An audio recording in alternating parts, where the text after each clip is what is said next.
There's a car in Japan that the Prime Minister doesn't order himself. His staff does quietly, because owning one loudly would be considered bad taste. That car costs more than a Bentley, but almost no one outside Japan has ever heard its name. Today we're stepping into the 2027 Toyota Century, the most expensive Toyota ever built, and the one automobile on Earth designed specifically to be invisible to everyone except the person sitting in the back seat. Most cars want to be seen. The Century doesn't. It was built for emperors, prime ministers, and CEOs who don't want to announce their wealth. They want to disappear into it. The moment you see this thing roll to a stop, you understand why. There's no shouting design language here, no aggressive grille trying to scare pedestrians, just quiet razor-straight lines, a crown emblem instead of the usual Toyota badge, and a presence so calm it almost feels intimidating. This isn't a car that arrives, it materializes. Walk around the side and you'll notice something strange. There are barely any character lines, no sharp creases, no fake vents, no aggressive scoops, just a long, unbroken silhouette that looks like it was carved rather than stamped.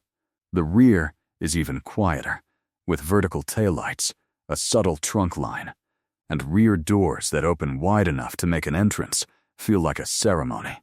This car isn't dressed to impress strangers, it's dressed to make the owner feel untouchable. Now here's where it gets interesting, because most luxury flagships want you to feel the power. The Century wants you to feel nothing at all. Under that impossibly calm hood sits a hybrid V8 system, but Toyota engineered it so that from inside you'd swear the engine doesn't even exist. On the highway, wind noise is almost erased. Road imperfections that would rattle a Mercedes S-Class get swallowed whole by an air suspension system tuned not for sport, but for silence. This isn't a car you drive for thrills. It's a car where the world outside stops mattering the second the door closes. And that's the real trick of the Century. It doesn't want you to feel the road. It wants you to forget it exists. Acceleration is smooth, deliberate, almost apologetic, like the car is embarrassed to remind you it has more than 400 horsepower under the hood.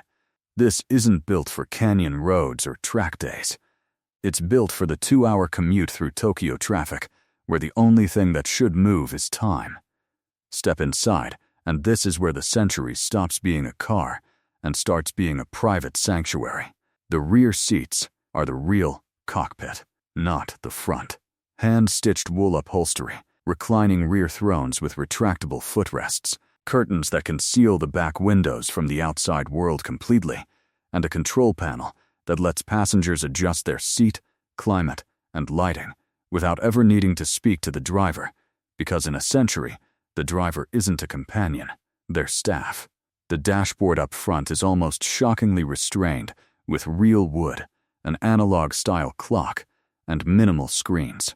No flashy digital theater, no gimmicks fighting for your attention, just Toyota quietly saying we don't need to prove anything to you. Every button, every stitch, and every panel gap has been obsessed over by craftsmen who've spent decades assembling this single model by hand in a small factory outside Nagoya.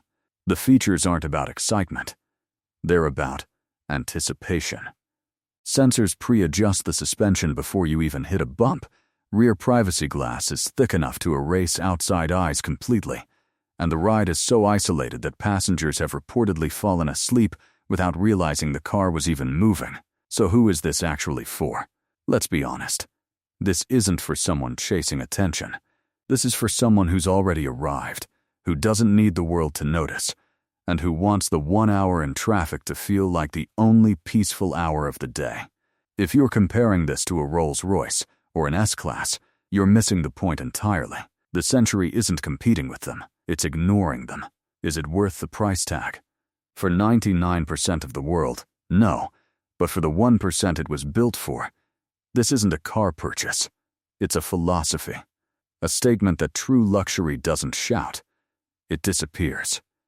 And that's the feeling that stays with you long after you step out of the 2027 Toyota Century. Not speed, Not spectacle, just silence, the kind only real power can afford.